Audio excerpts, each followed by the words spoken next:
I am here today with an extremely gifted musician, a trumpeter, an adjunct professor at the Virginia State University with a long history in education, a CEO and entrepreneur with 5 albums under his belt. Bill McGee, welcome. Hey, thank you very much for having me. I am so happy to be here. We've been looking forward to this. So have I. Our previous conversation, I still have it in mind. I was playing your music for the last couple of days just to get a feel. I went through the history of your albums just so that I could get a kind of a backdrop again in my head of all of the ways that you've sort of played through your history. You've been playing since you were 12. I was 11, actually. Oh, I oh. was 11. I think I turned 12 that next February. I see, I see. Mm-hmm. And have you played any other instruments? Anything else? Has trumpet been the instrument for your entire life? For a while, I played baritone horn in school and I played string bass. I had an extra, seniors in high school, a lot of times they have extra classes. Right. And so to keep me out of trouble, they put me in the orchestra. And being in the orchestra, I learned how to play string bass. Oh, I see. And did you enjoy it? I liked it because I got a chance to learn how to read bass clef. Oh, And trumpet only plays in treble clef. And so, whenever, if you're a real musician, you like learning. Well, I play trombone and baritone and they read in bass clef. So right. You started out, you were playing trumpet. Now you were just doing this on your own when you were 11, going into 12. You had your first professional gig in 1970, if I'm not mistaken. I think it was 16. I credit it as the summer of 69. I graduated from high school. And then a friend of mine asked me to perform with a group called the Soul Casanovas. So I played with the Soul Casanovas, and I think they paid me $18 for Woo! that. And I was like, wow, you can make money doing this, So I was going like, yeah, I could, it's better than lifting a barge and toting a bale, hey, playing They music and were getting they paid were for it. they were a jazz, sort of a funk jazz component that became Brick in 1976 with the No, disco no, group. no, no. Soul Casanovas was actually a whole nother. They were like what they call a wedding band now. Okay. We just did all the latest R&B stuff like that. I only stayed with them probably for about 3 or 4 months during the summer of my after graduating from high school. Right. So the band that you played with that became Brick became merged with the other group. Right. When did that occur? Was that Uh, after uh, Soul Casanova? yeah, that was like probably 6 months later. Because I started college in the fall of 69. Right. And that's when I got with those guys. And I don't think we started the group until after marching band season was Right. over. I think that's so it was like early 1970. When you mentioned 70, the group Heliphernalia started around then. And that was the group that morphed into the group Brick. And they had that. I mean, they created Daz, which is disco and jazz. Yeah. Uh, Yeah. and I know your sound is very. I listened through all of the music, and there's a very heavy, sort of a funk jazz beat to a lot of it. There's some instrumentation in some of the pieces. There's some nice, quiet kind of solo bits to it as well. Yeah, that's sequencing.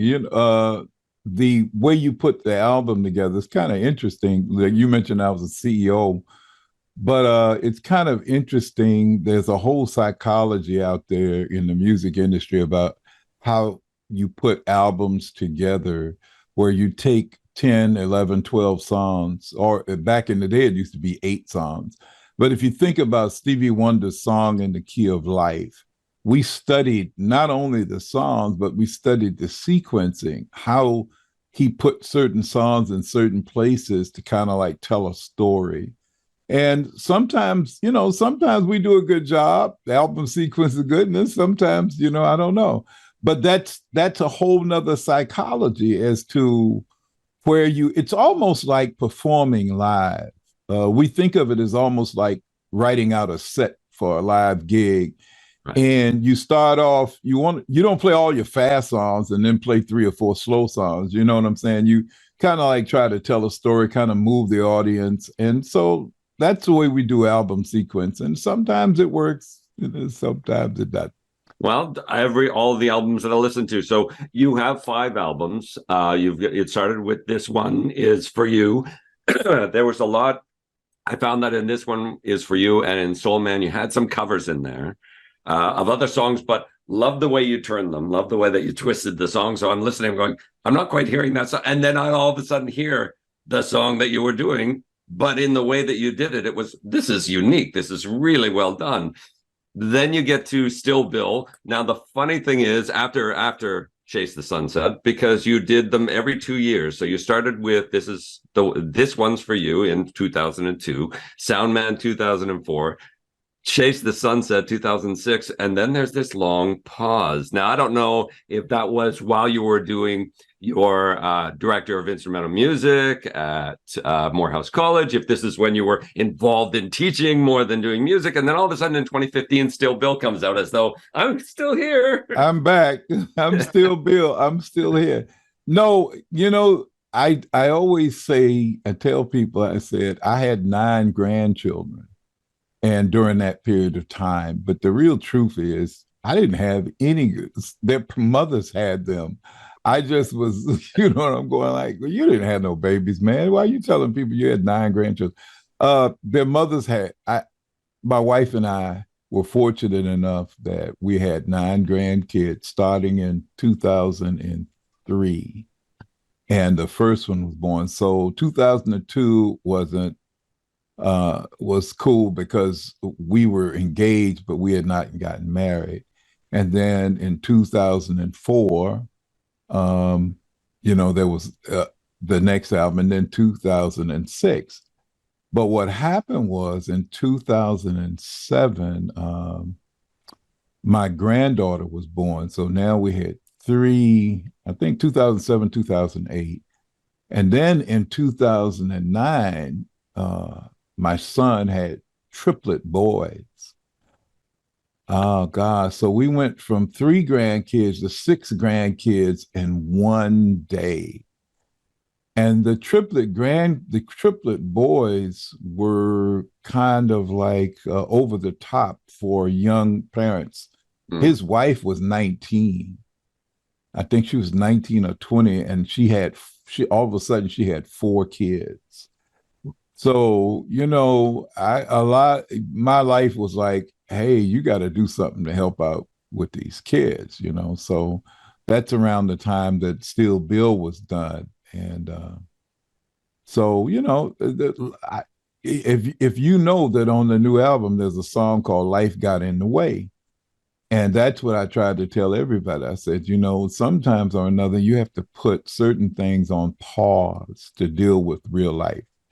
And that's what happened with me. I also ended up with prostate cancer. Oh, and goodness. So I had prostate cancer, and so I had to have the surgery. So that was another whole thing, So it's just life, man. This album, the new album, Tree of Life, was going to be called Life Got in the Way.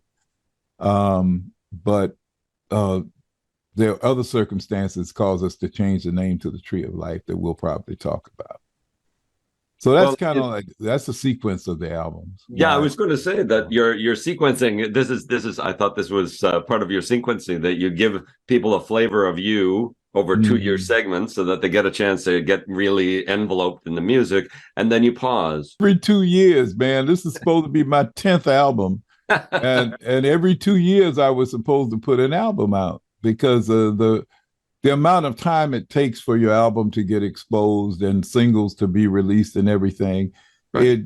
Putting an album out more frequently than every 2 years is counterproductive. So, I actually was supposed to have another album out, but life got in the way. Mm-hmm. Which is why, Tree of Life, I would say, is probably better than Life Got in the Way, simply because more things happen to you than just things getting in the way. There's the whole idea, the whole scope and circle of life, right? It's the Tree of Life. There are branches where things are getting in the way, and then there's branches where it's, joy and happiness. When did you have time to start? And I'll start with the 804 Flava label before it became the 804 Music Group. So when did you have time when you were doing this and with the grandkids and with your personal experiences, personal life things that had happened? When did you have time to have all of these things come together? Well, see, all of that was before my solo career. When I came off the road, basically in '82, I started producing other groups. So I started a record label called Funtown back then.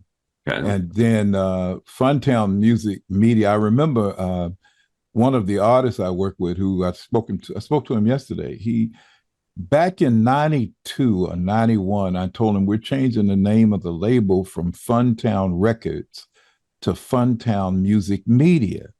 And I said, because the future music is going to be done electronically through media. And, I was seeing all of this stuff, right?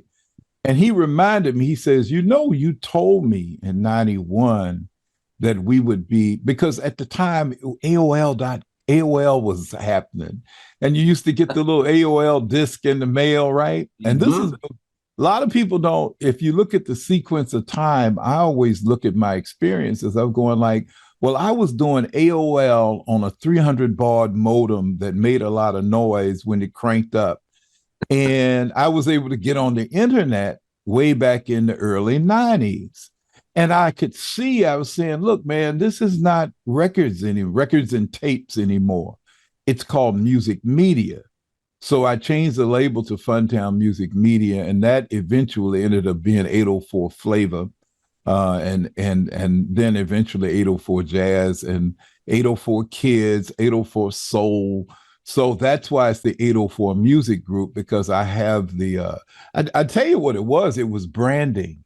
It was like, when I was doing the Funtown thing, I realized I could not get the website Funtown because somebody already had that.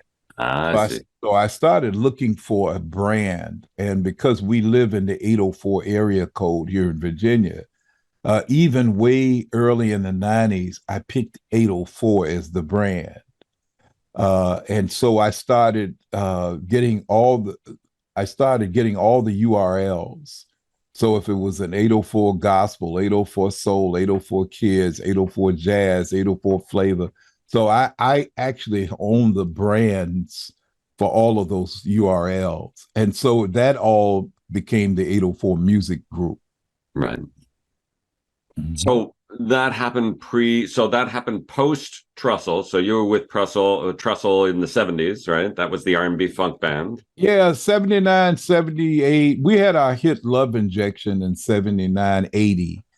And it came out in the fall of 79, and it was like peaking on the charts in early 80. And then after that, I was working with Sugar Hill Gang and Grandmaster, all the rappers, right? 81, 82. And I like to tell the story about we were doing all of these rap hit records. And a lot of people don't know all of those records we did originally were live. I mean, were real music. Right. Because sequencers and drum machines actually were just being invented. So everything we were doing right then and there, even the big hit Rapper's Delight that was built off of the Chic record, Good Times, that record was actually played live by real musicians. Mm-hmm. But we were in the studio working on a song for either Grandmaster Flash or one of the other groups. And by the way, Grandmaster Flash was the first rap group inducted in the Rock and Roll Hall of Fame, and I played on their first hit record. So I feel a little. But so we were in the studio doing that, man, and the two keyboard players came in, and both of them had these new synthesizers that would allow you to play multiple notes at one time. And they were doing that. And I looked at the guys and I said, we just got fired. And I was serious, man. I said, we just got fired. And the real truth is, if you look back at 81, 82, when Blondie and the Genius of Love and different songs around that time in the early 80s, this is post-disco. Yeah. This is post-disco when techno music started. And if you look at the history of that, man, everything went electronic. Drum machines, synthesizers, that whole electronic sound just knocked all of the acoustic musicians and horn players out of business, man. So I decided to get a job. Decided to get a job, man. Record companies were catching it and folding. We were working with Philly International at the time, recording with the OJs, and this is the horn section I worked with called Chops. Yeah. And we did all the Sugar Hill stuff. And we were working with the OJs and Stylistics and Pat. We were at the top of the food chain for R&B soul music. And even that label folded.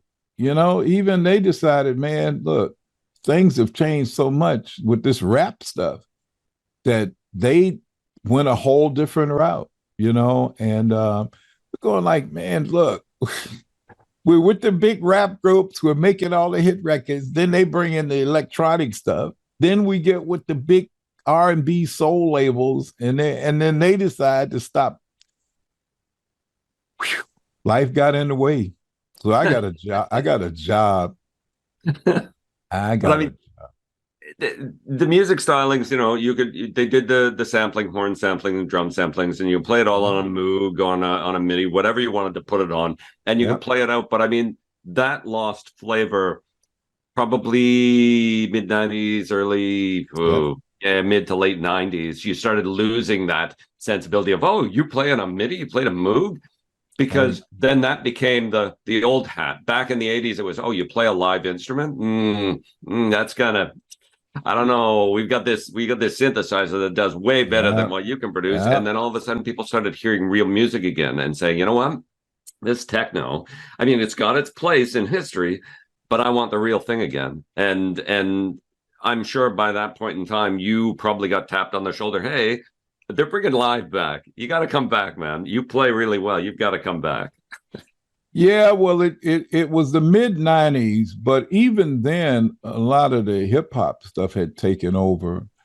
And so a lot of the, when you start thinking about LL Cool J and Run DMC and, people like that, man, where, I mean, even if like Run DMC, when you think about the rock stuff they did, and Walk This Way and, things, rap dominated for the longest. And I guess to the day, it still dominates a little bit. When they were talking about, everybody's talking about Drake. I know that, Taylor Swift is doing well, but I guess what you would find out is pop, rock, rap, hip hop kind of merged together. That's why you see a lot of groups who even do live stuff have a DJ. A DJ has now become a member of the band. Yeah. Whereas before you would go like, the DJ plays during the breaks, and no, the DJ now is a part of the band, man.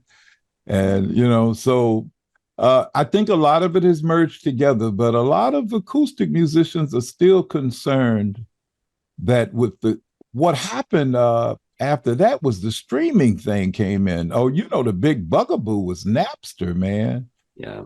Napster in the late 90s. I was explaining to my class yesterday how Napster, I was telling them that Chat GPT is going to be as revolutionary as Napster was in music. And a lot of people don't remember that Napster threw all the record companies, man, these guys freaked out when they found out that somebody could send an email with your record. And Napster, remember all of them sued Napster, but Napster changed the paradigm, and MP3s led the way now to streaming. Yeah. Well, and so a lot of that stuff is still impacting musicians as far as revenue is concerned, because right now, young people have always been the biggest consumers of music. So right now, Drake and other people like that are getting millions of streams and making money because of it. And then artists who are not as well known are getting thousands of streams and making pennies. Yeah. And it's kind of rough at this point for depending on the style of music. But then you got John Baptiste, And then you got different people who are kind of breaking out of that cycle and saying, look, I got something more to offer. So, hey, everything changes, man. And that's, I mean, that's true of every industry when you look at it, that you'll have waves of when the people that are supplying content are being, let's say, abused by the system because it's easier for us to put everything out there and you're just part of the play. But people get tired of it. The people they say, we want something different. We want to change that paradigm. And it cycles back to where the people that are producing are the ones that actually have the control. And that's been through history that's been the case. I mean, you're either in control or you're not in control. And when you're not in control, as long as you're doing what you love doing and you're not really concerned with, I mean, like you say, I got a job. When things kind of fell off, I got a job. If they've got a means of supplying their own, their capability of having their wealth or having their food on the table and a house over their head, that sustains them. But if they're producing content that makes them happy, they'll do that for the period of time until the cycle comes back and all of a sudden they're in control again, right? Exactly. It's the people that don't have the drive to stay in it. They've been doing it and they enjoyed it, but they're going to go and do something else and not come back. Those are the people that are probably either we've lost something phenomenal because there wasn't enough support for them. And I mean, you with your record label with 804 Music Group are helping the smaller groups, the smaller people sort of stay connected. And also with the education that you're doing, you're training the up and coming musicians about what's there. And you have vision to see what's coming down the pipe, talking about chat GDP to them. They may see it as a tool they can leverage as opposed to something that will wipe them off the face of the earth. And not in the physical sense, but in the musical sense, that it may be able to come up with different stylings of music that you'd go, oh, well, then why am I here? Right. Teaching them about it, to use it as opposed to being afraid of it. That's where you're helping, educating those individuals move forward, stay positive, keep on track, do the things that you love doing. So that makes me happy. It also, like I say, I'm aware of the fact that cycles happen. So things that are coming right now that look like they're going to take over, give it time. They'll drive off. People get bored with it. They'll move on to something else. I mean, we've seen your music. You start in 2002 and then, wait for 9 years for the next album to come out. And when it does, phenomenal. Glad you had the opportunity to hear you again. I would have liked to have seen a couple of albums in the middle, but as you say, life happens. So yes, it does. You didn't give up. You came back to us and we got the music. So what I'd like to know, though, is where I know you got your trumpet when you were 11, 12. Where did it start for you? Where did music start for you? Were you classically trained? Did you pick it up on your own? Did you just sort of come into it? No. School bands have always been where horn players get their training. I mean, almost everybody I know that's a horn player started out in some school, junior high or elementary or high school band. And, I laugh because somebody the other day said, well, he can't read. I said, I don't know horn players that can't read because horn players don't usually pick up music by ear. They usually pick it up by being a part of some organized band program. So I started in elementary school my last year, and then middle school, and then high school. But let me just quickly tell you the story, man, of what inspired me. My mother taught on college campuses. And so I remember someone had tried to wanted me to play cello back when I was like in the 6th grade. And I was going like, nah, I don't think so. And then when I had a chance to get in the band, my sister was already playing clarinet. And then my mother, and they said, well, you got a choice of trumpet or drums, right? Or I don't even think saxophone at the time, but I just think, like trumpet or drums. My mother made the choice for me. It was, you're not playing drums. You're not bringing a drum in my house. So that made it easy. But I tell you what happened. My mother was a single parent raising 2 kids and teaching college. And every time the college band went on a trip somewhere, they needed a chaperone for the young ladies. Well, because she wasn't married, she didn't have to ask permission. She had to ask, hey, is it okay if I go? So they would always ask her to go. And then she said, well, I got to bring them on with you, And so, because we were young, 10, 12 years old, great. So we got a chance to go with the band to see and hear other bands, man. And 1965, 64, 65, we went down to Tallahassee to see the great Florida A&M marching band. And Florida A&M was the most famous marching band, historically black schools ever. They did the Coca-Cola commercials. They had over 100 and something people, man. And they played both concert music, classical music, and hip music, the music of the times. Right. So we went down to Florida A&M with Morris Brown, and we saw both of those bands. I did do a James Brown routine, man, where the horn players were playing and dancing, and they looked like they were having so much fun. And then I remember the drum majors hit the split like James Brown, and they had 5 of them. And all 5 of these guys hit the split, and then they slid back up and didn't use their hands or anything. And I'm going to myself, I want to be a part of something like that.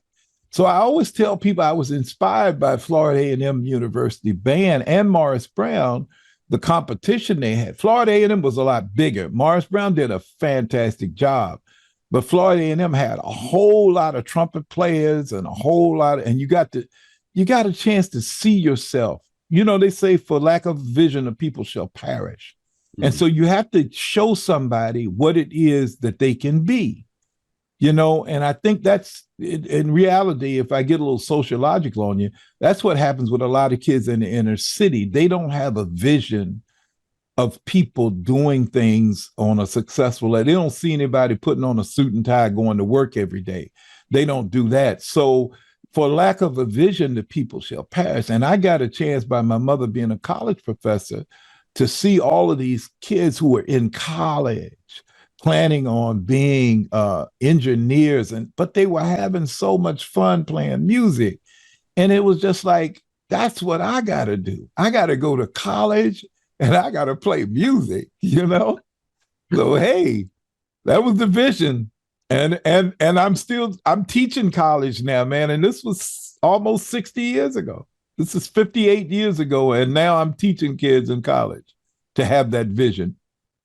So you've been doing that for quite a while. Was that the college route for you, that, you saw these kids in college playing in band, and in your head you said, okay, I have to go to college and be in band?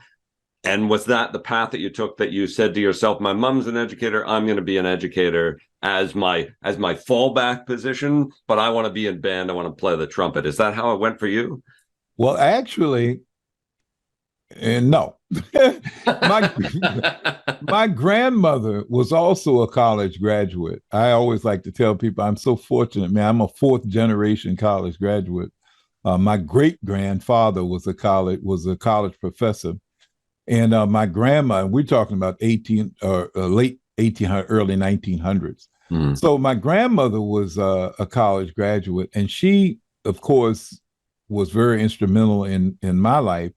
And she said to me, she said, do yourself a favor. She says, I know you want to make it in this music industry, in this world.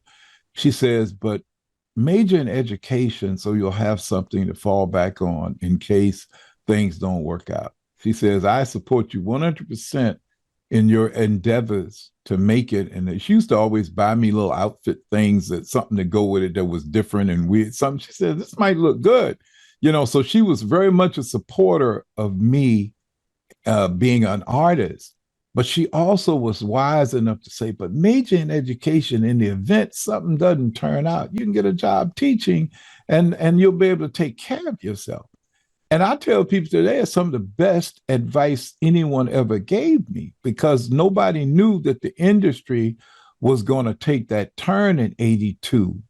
And even though I didn't start teaching in 82, it took me another 3 or 4 years before I decided to go actually into the classroom, because a friend told me he was taking a leave of absence, a band director. And he said, hey, look, they need somebody to fill a position. And I was in private industry at the time. And I said, hey, let's, one of the things that my family had always talked to me about was the benefits of health insurance. And when you're teaching and other things, there's some benefits you do get. You get retirement benefits, you get health insurance. So I was smart enough to know. I said, look, you're 30 something years old now. I was probably 34, 33 or 34, and I had done 10 years or more in the music industry. I had given it my best, and I'm going like, well, you got to start thinking towards the future. So the wisdom of my grandmother was probably what set me on the path to also having an education background. Oh, excellent. And do you pass on her words to your students, or do you have that seed of wisdom yourself that you've figured out throughout your lifetime in No, music? Do you have something that you tell every student, the best thing that you tell them as advice to get them moving forward? What do you do? it's interesting that you asked that question because yesterday I was like fuming because we're coming to the end of the semester and there were kids not showing up to class or kids who have not been to class to show up. And I was I was reading them the riot act. And you know what I told them? I said, and the guy was saying, well, I said, well, where were you last week? Or where were you when you didn't come to class? Yeah, I had something else I needed to do. I said, it took me 8 years to finish college. Okay. It took me 8 years to finish college. And he like, wow. I said, okay. I had other things to do. And so it took me 8 years to finish. Think about that. All right. And then I shared with him, I said, but guess what? My father told me, said, they didn't ask you when you finished, they asked you if you finished. So the fact that you're in school is good, but you need to realize it can take you a little. One of them asked me, said, well, how old were you when you finished? I said, I was about 28. He said, oh, that's not too bad. I was going like, man, I said, I wish I could have finished at 22, Mm. because I would have been out there doing some other things. But, that's what it was. Yeah, I pass that information on all the time. But you know what else I tell them that I think is so wonderful as what I'm doing now? I tell them that I'm so excited to still be in the music industry at my age because of the technology. I Mm. said I'm just fortunate enough that I was one of those people who was technologically inclined. And so the technology, you remember I just told you I was doing AOL in the early 90s, right? On a computer. And we were doing music on the computer way a long time ago. And so I tell them, I said, I feel like I'm 18 years old. I tell my kids, my students, I said, I feel like I'm 18 years old because the things I can do now, if I could have done them when I was 18, I'd have been Prince or somebody. I don't, it's just that the technology allows you now you and I are talking from thousands of miles away and we can see each other and we can hear each other. Man, this is the Jetsons. You and I are living the Jetsons, right? When we used to see the Jetsons on TV and they would be talking to somebody on a speaker, and we're going like, man, you can't talk to anybody and see them on a TV while you're talking. But look at where we are now. And then right there where I park at school, they just put in charging stations for EVs. And I'm Mm. going like, yes, I'm living the future. And so that's what I think, if anything I try to do is inspire young people to live the future and think about what things are going to be like when you get my age. I asked a kid, one of my songs on the most recent album, Summers in Surrey, that you probably listened to, Yes. that he was one of my former students. And we actually got a chance to meet up for the first time since the pandemic last week. And we hung out together because the music he sent me, we sent it electronically. And we kept saying, hey, man, we got to get together. We got to get together. And he and I stood outside of the building where the music is, the music building. Right. And I told him, I said, Myron, 50 years ago, man, I was standing here at your age. I was your age standing here 50 years ago. I said, what do you think it's going to be like for you 50 years from now? I said, can you imagine what music is going to be like for you 50? I said, I'll be long gone. I said, but just think about where music is going to go 50 years from. He's 22 years old. He's a senior in college. When I met him, he was a freshman. Yeah. We talked about, I said, he let me hear his music. He was in my class. I said, man, I said, you got to do some music for me. He says, I don't do jazz. I said, I didn't ask you to do jazz. I asked you to do music. I'll do the jazz. I'll handle the jazz part. You do the music part. And we worked together and we got a recording out together. And I told him, I'll do all I can to help promote him. But I think he and I standing there reflecting on the next 50 years was like amazing to me. Well, the first song on the new album, Flight Time, which is my single that's out now that's doing really well. It's, it's in the 40s going, hopefully it's still going up. Flight Time was recorded 50 years ago by Donald Byrd. Yes. And then there's another song on there. I don't know what it is, but a show is funky that features Fred Westy on trombone. It was recorded 50 years ago. I did both of those songs as tribute songs because they were both released in 73. And I did both of them, and I'm going like, man, these songs are still viable 50 years later. Exactly. So it hits exactly what you're saying. Real music is going to last.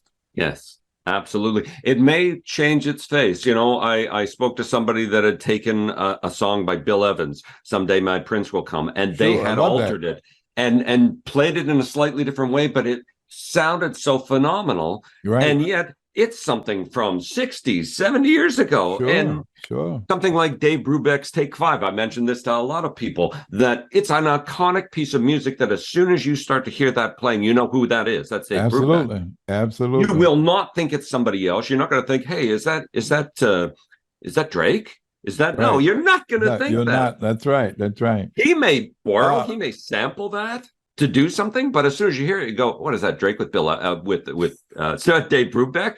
Yeah. I mean, you'll know it, and it stays because it was created in a way that makes you feel it inside. You feel it, and it gives you an emotional roller coaster. And some days it just calms you right out. Right. Well, the truth is, I don't know if you can digitize soul or feel, and that's what you're saying, which is, you might be able to digitize notes and rhythms and patterns and all of this other stuff and just then duplicate them and say, well, the algorithm is saying, well, we'll duplicate this pattern, we'll duplicate that pattern. Yeah. But you cannot digitize feel. Yeah. And that's the one thing that's probably the positive, which is as we go forward, real music is going to have to be more, has to have more feel to it. For artists to be successful, they're going to have to dig deep down and make sure that they're actually pouring their soul into the music and not just going through the motions, Yep. I think my biggest concern is how music will be delivered in the future. Right now, we're having a revenue problem because CDs are not being purchased, and the way that they're distributing royalties off of the streaming services is based on some ludicrous algorithm as to how many streams you have. Yeah. So an artist who's only getting 10, 20,000 streams, so what if he had sold 10 or 20,000 45s? He would have made some singles, he would have made some money, right? That's right. But now he's got 10 or 20,000 people who have listened to his music, and he gets $2. Yeah. And we've got to find a way to work that out, because in the past, had 20,000 people bought my 45, I might have ended up getting $10,000 out of that deal. Because even if I got 50 cents on a dollar as a record label, you know what I'm saying? I would have gotten 10,000 people out, 20,000 people, I'd have got some money. Now, 20,000 people can listen to one of my songs on Spotify, or Pandora, or one of the streaming networks. I'd be lucky to get $2. Yeah. And that's not right for the artists that are coming up. Some of them absolutely phenomenal, genius artists, but because they don't have a huge following, because they're not being distributed widely, they're not being promoted properly, they're not making any money, and they're going to wind up walking away, taking their second choice in things to do, because they'll find that the industry is just sucking the life out of them. They're producing things from their heart and soul that aren't being valued appropriately. And until we eliminate that. Well, I think the government, I'm a member of the Grammys. I'm a voting member of the Recording Academy.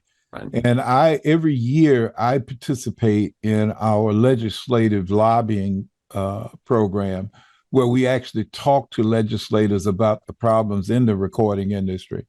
So I went up and met with my U.S. House Representative, Jennifer McClellan, earlier in the year, and made sure that she understood that as a constituent, we would like for her to make sure we represented in the music people. So that's what it's gonna take musicians getting more involved politically, asking them to make sure that these streaming services they need to do a different curve.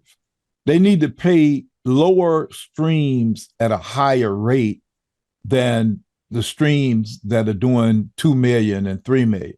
You know what I'm saying? Because that means that Drake will get $3 or $4 million, and a person like myself will get $3 or $4 because I don't have 2 million people listening to me. So it's different things like that. They probably need to do a breakdown where there's some type of slope where, if you hit 1,000 streams or something, you get, $10, $25, $30 or something, some minimum payments that the streaming services will do to aspiring artists or artists who don't necessarily have this huge, because like I said, if I had sold 20,000 45s, I would have made $10,000. Yeah. But yet 20,000 people have listened to my music and I get $2. Yeah. There's something wrong with that. Music industry should veer off of that path and allow for, you want to listen to music, you have to pay for it.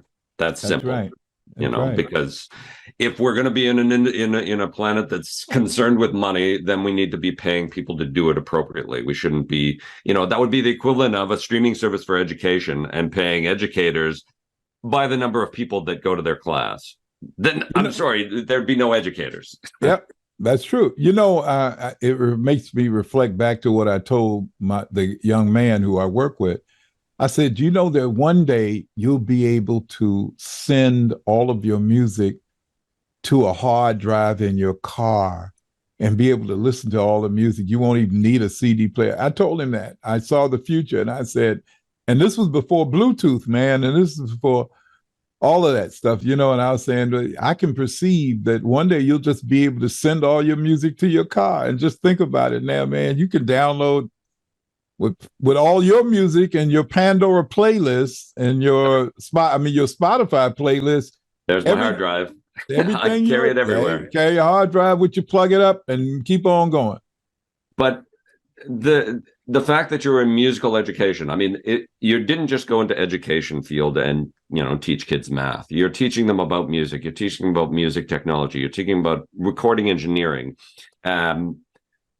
It's as though you've taken two parts of your life. You have the musical component of your life and you have the musical education component of your life. You've linked it together. So the things that you've learned through the years of being on the road and playing the music are helping you with the teaching the next generation of musicians about the music that they're doing. And I imagine that there are students that you work with that have that spark that suddenly make you think of something that you were thinking of doing. And I like that. I'm going to try that out with I'm going to try that with music. So it's a back and forth, I imagine, for you. Well, several of my former students are participants. Matter of fact, the co-producer of this album is one of my former students. And I taught him when he was 16 years old. and now he's like 50. And the song on there, number 5, I think, On and On, is a song that he wrote that was on an earlier album that he did.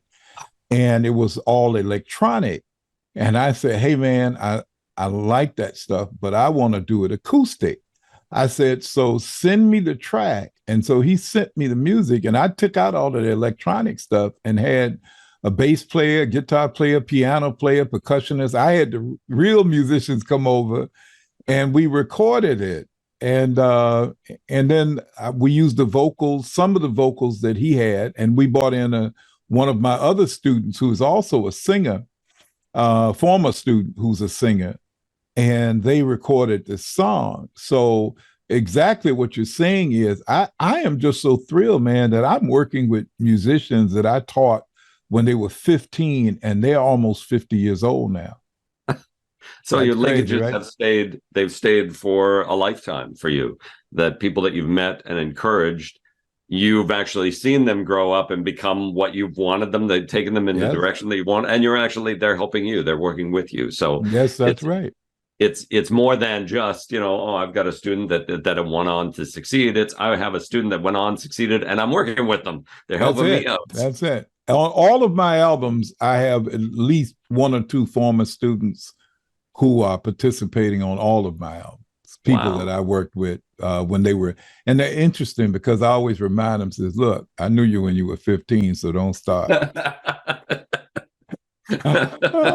So it's fun because I knew them when they were wanting to be in the music business. Yeah. And a lot of them have been very successful in the music business. I don't know, a lot of people know that I mentored D'Angelo, and D'Angelo is a multi-Grammy winning #1 hit record. Yeah. They call him the father of neo soul. And I met him when he was 12. And he was performing at the time, man. He had a routine like Prince when he was 12 years old. And so I went to his mother and I said, I want to include him on all of my talent shows with my high school kids. And she said, hey, no problem. This is what he wants to do. So every year when we did our high school talent show, even when he was in middle school, he would come and perform with the big kids. And in his book and in some of the speeches, he's given me credit saying that the program I had all the best students and that it was what encouraged him to work hard. And I told him, I said, Michael, his name is Michael Archer, but they call him D'Angelo. I said, Michael, I used to use you to inspire my kids because I said, y'all know that kid, Michael's going to come over here and make you all look bad, right? And I used to inspire them, right? I said, that little kid's going to embarrass you. And he said, but Mr. McGee, he says, they were the ones that inspired me because I knew I had to compete on the same level with these other kids, So that's such a beautiful thing, man, to have had a chance to work with young people and to see them go on and win Grammys and become very, I don't always tell people, the influence I had on D'Angelo, but I actually just gave him the platform where he could compete on the level. And the talent show that I started reflects back to what you said. I brought all of my experience from the music industry to the classroom. And I just showed kids, I said, look, and they know I was hard on them, man. I said, but look, if you want to be out here in this music industry, you got to bring your A game. You can't come out here thinking that you're going to be average or below average and compete. And so most of them credit, they just credit me for raising the standard for what it was but it all because I had gone through the same thing. I had been out there on the road, man, with so many top-notch artists. And I knew that you had to be ready. And I tell people, it goes back to what my grandmother said about music education and being ready. I said, the thing that I tell young people is that my education prepared me for when opportunity came knocking. In other words, even though I knew I wanted to be out there in the music industry, and it took me so long to finish college because I was in and out, going on the road, doing different things, I said it was the education that allowed me to step up when the OJs needed a string arrangement, and I was able to do it like in an hour and a half. I was able to sit there and write out a string part for one of the biggest soul groups in history in like an hour and a half. But I was prepared because I had the education. And that's what I try to get kids to understand is you may not value education, from what you see because it doesn't go on stage with you. I said, but having that education helps you to be prepared when the opportunity comes knocking.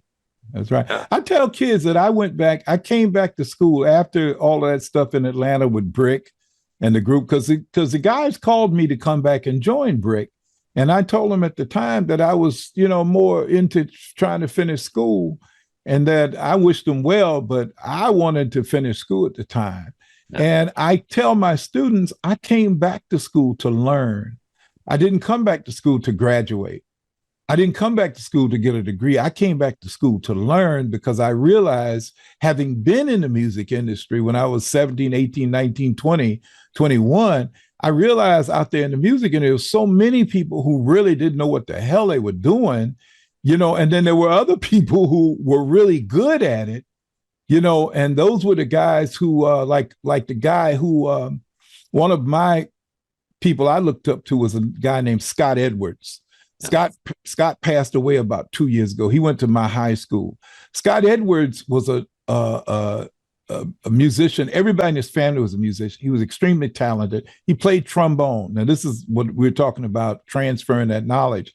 He played trombone in the high school band, and he taught himself his senior year to play bass guitar, because bass guitar and trombone read basically the same music. There, and if you can play an E on trombone and you know where the E is on bass, you can play the same music. Well, he was an excellent reader. Okay, so real quickly, the story is Stevie Wonder, Michael Henderson, who was the bass player for Stevie Wonder, quit to go work with Miles Davis, and Stevie Wonder was coming through Atlanta and needed a bass player, and somebody told him to call Scott Edwards. And they called Scott Edwards, and Scott flew in to the gig and played the Stevie Wonder gig sight unseen, just by reading the music. He didn't even have a rehearsal. He played the whole Stevie Wonder gig because he was trained, and he had that. And Scott ended up leaving with Stevie and never came back to Atlanta. And he ended up playing on some of the biggest hit records in history. He played on Sarah Smile by Hall & Oates. He played on I Will Survive by Gloria Gaynor. He played on Isn't She Lovely by Stevie Wonder. I mean, Scott, it's just one of those. And see, he was one of my inspirations. I'm going like, you mean Scott from my high school is now the bass player with Stevie Wonder because he could read music?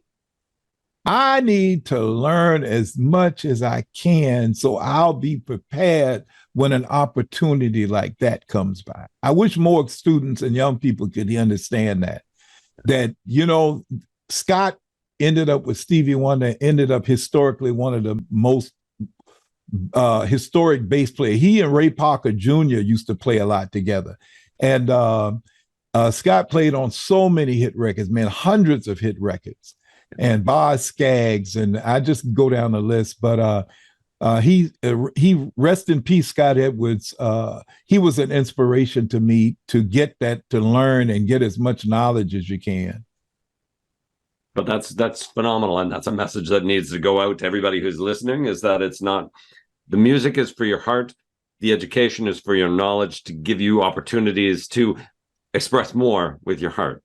Right. So in your case, you've gone through you've got your 5 albums. Is there a 6th coming, or are you retired? We're not doing music anymore. Or is it what's no, there's another album coming. I just don't know. It'll probably not be in 2024. I'll probably start working on it late 2024. But I do tell you what I am doing that's inspirational for me is I'm using the technology now to record for other artists. So Christian de Masonis is one of the artists I work with, and his album's coming out, and I played on 6 songs. I did the horns on 6 songs on his album. And one of the songs I did, the story that I like to tell is, I think I may have mentioned it, but he was doing a song called Hispanica that he wrote. And he says, "Hey, Bill, guess who's going to play piano on Hispanica?" I said, "Who?" He says, "Bob James." I said, "You better send me that music." You better send me that music. You need horns on that song. You got to have horns on that song. I'm going like, Bob James, send me the song, Christian. And he was saying, no, man, we got to have it. I said, send me the song. And he sent it to me, and I did the horn parts, and I did the horn parts like in a day, right? And they sent it back to him. They go like, man, everybody loves this. Do you have any more ideas? So then he gave, because right at the time he was going like, I don't have time to wait for horns, man. We're gonna do this. And then they gave me more time, and that song went to #1. Yep. It was the first song I ever played on, man, that ever went to #1. It was Bob James, Hispanica, Christian de Missiona's Hispanica featuring Bob James. And it went to #1. And even though I don't get any credit on because there are no album covers anymore. You know, back in the day, man, there'd be an album cover that said horns arranged by Bill McGee and played, because I'm playing like 15 different horn parts on this thing, man. Oh. And, you know, and I didn't get any digital credit for it because there's nowhere to put my name on the digital file. But I talked to Christian. I did an interview with him a few months back, and right. He never mentioned you. Yes, so I'm going to have to reach back out to him and say, hey, man, Bill McGee was telling me. I'm going to remind him of that when we get off the phone, man, because I played on, I was featured on a song, Sexy Beast, that he did. Yeah. And then I played on Hispanica, and I played on like You Only Live Twice, which is one of the songs he has out now. Yeah. And then I just did 2 new songs for him last week. Again, under time pressure, you know, he's like, man, these things got to be finished by Sunday, man. And I'm going like, yeah, okay, I'll see. You know, I'll see if I can get it done. But I got them done, and they loved it. And so that's the kind of thing when I guess everybody doesn't understand. Remember, I was telling you how much I love the technology. The technology is such now that you could send me a rhythm section part, and I'll bring it here in my house. I'll go in my studio, I'll play the horns, and then I'll send you the digital files, and you just load them into your recorder or your computer. Yeah. And it's as if I was right there in the room. Yeah. And since I do all the horn parts, the trombones and trumpet and brass and all of that, we did a song that You Only Live Twice, I think it was, and it has somewhat similar to a James Bond theme at the end. But it couldn't be James Bond. You know, it's got to be close, but you can't use the James Bond theme. And I had a kick out of doing that because I got to do the trombone parts, you know, ba-bum, ba-dum. And, you know, it was really nice. And I did all the horns on that, man. And so when I listened back to his stuff and I told him, I said, man, I don't know where y'all got that horn section from, boy, but they're good. Well, I have listened to You Only Live Twice, and I was wondering who his horn section was. I thought he had gotten some of the people from, you know, you watch some of his videos and he's got some horn people playing in some of the videos that he's got when he's playing. And I thought, oh, is that the people that he had playing? I didn't know it was you. See, this is the world coming around in a circle, because I talk to him, hear his music, and then I talk to you and I find out you're his music. I'm the horn player on there. So I don't do the saxophone or flute. I do all the brass parts. Yep. And just FYI, I just did one of my first live performances in a couple of years. Since I had prostate cancer, I don't do a lot of live work because my muscles in the abdomen, at the first, I didn't have the stamina.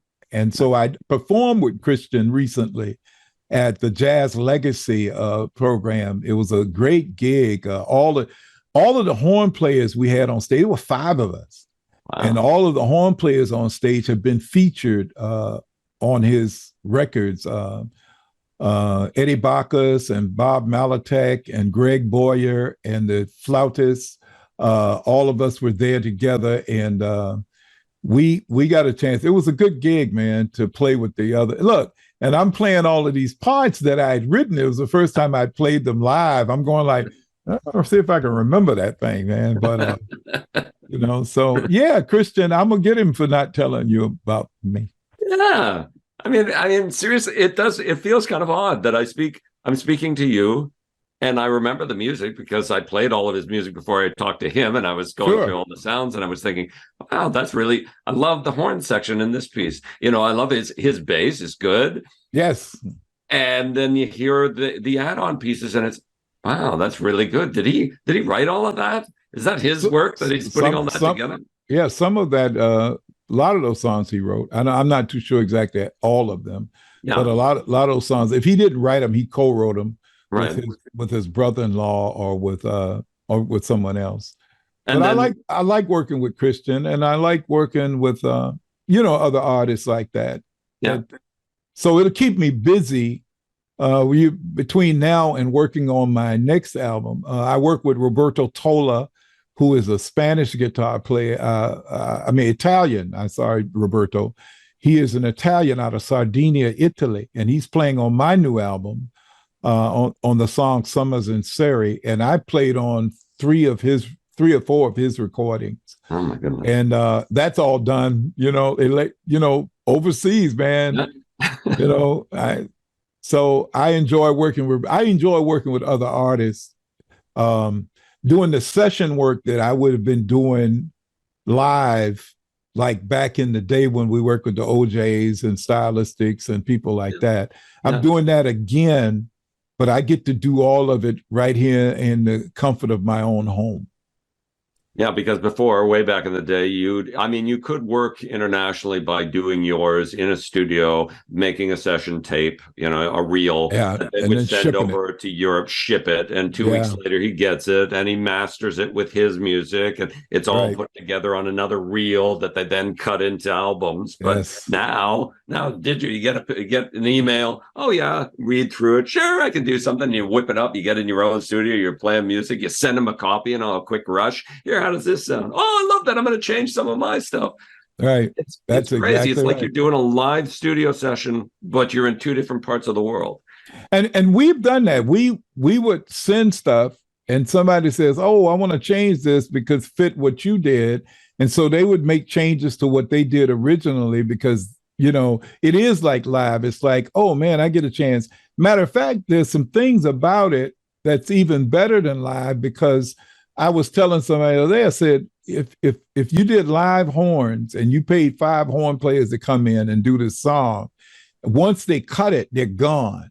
I said, if you want to change some notes and everything else, either you got to bring them back in or you got to take it to where it is. Mm-hmm. Whereas with me, they'll call me up and says, Bill, right here at measure 78 or 79, can you change these notes right here to something? And I can go in and just change that particular part and send it to them. And they'll go like, yeah, that's what we want. Or can you add, they'll say, can you add certain things? Yeah. And then I'll go in and add, different notes or different things like that. So there's some advantage to doing it remotely and technically. Then the other thing is if we're using the same software, it even makes it better because Christian's brother-in-law, Christopher Valentine, who is his engineer and producer, he and I use the same software. So he'll just send me, like when we did Hispanica, he sent me the whole thing, right? And so he didn't just send me like a 2-track and say, hey, can you play with this? He sent me all of it. So I was able to take certain people in and out or turn certain people up so I could feel like I was really a part of the band. Right. Like if the piano player is doing a certain little line in the background and you hear that, you go like, oh, that would be nice if the horns doubled that, right? And when he's sending me the software, I can just turn the piano up and play along with the piano player. So there's a lot of advantages to the way we're doing it now. And the thing is, what the one, I won't say it's a disadvantage, but if you were to take some of the music that you're producing now and do it live, they'd need 5 of you. Or they'd need 4 other session players that hopefully play as well as you do on the other instruments that you're putting together. Because, give somebody a flugelhorn and they're not going to play it the way you play the flugelhorn. So right. You're gonna have to live with the live version. Look, everybody has that problem live. If you got Quincy, Jerry Hay and the Sea Wind horns recording for Quincy, and Quincy Jones produced your song. Jerry Hay and them not going on the road with you, so you just got to get a good band. That's all. So that's everybody go like, hey, that's your problem, man. We're just doing the best that we can do. We're just giving you the recording. You live with the live That's stuff. right. Gonna sound different. Now you got to go out and hire the Brecker Brothers or somebody to play. But that's funny because you do notice that when you listen to somebody playing live music, it almost never sounds like the recorded music. And I know a lot of that is the overlay tracks that they play or they sing, where they'll sing the song 5 times on different tracks and then put it all together, merge it, and they sound deep and rich. And then you hear them live on stage and it's a little thin, kind of thin, right. But the same thing happens with horns. Yeah. When you think about, that's why Earth, Wind, and Fire was so successful, because their horn players actually in that day gave you live what you were hearing on the record. And I'll be honest with you, man, I went to see Earth, Wind, and Fire. I've seen them several times, but I know one time I went to Earth, Wind, and Fire concert and I said, give the horns a raise. I don't care what they're getting paid. They deserve more. These cats work so hard because Earth, Wind, and Fire stuff it's like Tower of Power. It's so horn heavy. Yeah. And it's all their songs are intense. If you're playing an Earth, Wind, and Fire set, you're going to work your butt off. Yeah. And I told them, I said, man, get those cats a raise because whatever they're getting paid is not enough. But it's true. It's true. It's rare to find the horn section or the band section that's actually part of the band. Right. When they're traveling, when they're touring. Like you say, you've got people that'll come in, they'll do the session work for you, and then they go. And you've got what you're left with. And you go, well, I'm going to go live, but I've got to figure people out to play these pieces the same way or as close to the same way as possible. Yeah. We actually talked about putting the Sugar Hill horn section for the 50 years of hip hop. We were talking about putting the horn section back together and going out doing some of the rap concerts. And somebody told me the other day that Dougie Fresh was looking to add the horns. He says, "Hey man, if Dougie Fresh calls us to go out and do these horn sessions, I said, hey, I'm ready. Let's go do it. Let's go do some rap concerts." Yeah. I can see that. Everybody there is going to be 40 and 50 years older now. So it doesn't, remember this stuff is 50 years old. So, 1979, anybody who was born in 79 is no longer a kid. Yeah, no kidding. Well, 1979, geez, if you were listening to the music in 79, you weren't just born. I don't know too many 1-year-olds that were on the rap. You know what I mean? Right. They may have had it, their moms or dads may have been playing it in the background for them. Yeah, they were playing Rapper's Delight in the background when the kid was a little kid. All right, I want to get to your song, the one dedicated to Donald Byrd. So why don't we get there? Here we are, Bill McGee, dedication to Donald Byrd, Flight Time. Enjoy. Do jazz hands, whatever we want. Which was the only smooth jazz song nominated for a Grammy this year. Get out of town. Yeah. That was the only, believe it or not, I heard Jeff Lunt, who works for one of the record labels, he put it on there because I had 5 nominations and of course all the other, out of all the smooth jazz artists nominated, the only one that made it to the final ballot was Jazz Hands by Bob James. Get out. Yeah. Everybody's they're furious right now. Oh, it's the way of the world, my friend. It is the way of the world. There's different flavors of the week, and they're the only things that get through, and all the good stuff just seems to sit and wait for all of that noise to happen and move on, and then it goes back because there's really good in everything. All the different genres. I haven't heard a genre where there wasn't music that was of value. But there are some that it's just mechanical. There's no heart and soul in it. It's just, let's make some money. Let's go and make some money. And put an auto tune on it so that everything is like auto tune, the perfect. Somebody said that I was reading something today that somebody was saying, man, he listened. Jay Sennett. I don't know if you know Jay Sennett. He's a drummer, a well-known jazz drummer. And Jay was saying he listened to something on the top 20 or something. And he said all the records sounded alike. They were all auto-tuned, all had the same tempo, all had the same type of vocals. And he Yeah. said everything just sounded like the other record. So I really want to thank you for spending the time with me, talking to me about all of the things in life. I wish we could go on and continue talking because we didn't touch back on Tree of Life to understand how that was the choice as opposed to Life Happens. But we can come back. We can revisit because I really enjoyed the conversation. I would love to come back and talk to you again. Serious. Yeah, that's true. Well, I thank you very much for the opportunity. And just to share briefly, the Tree of Life is a salute to two of my friends who passed away. Oh. And their nephew is a talented musician, and he played at the funeral. And I gave the eulogy, and I told him, I said, we need to do a song together. And he came to me with this song called The Tree of Life. And we sat down and recorded. And so it's dedicated to my friends, Larry and Shirley Jones. Larry was a very talented musician and had played on all of my previous albums he had.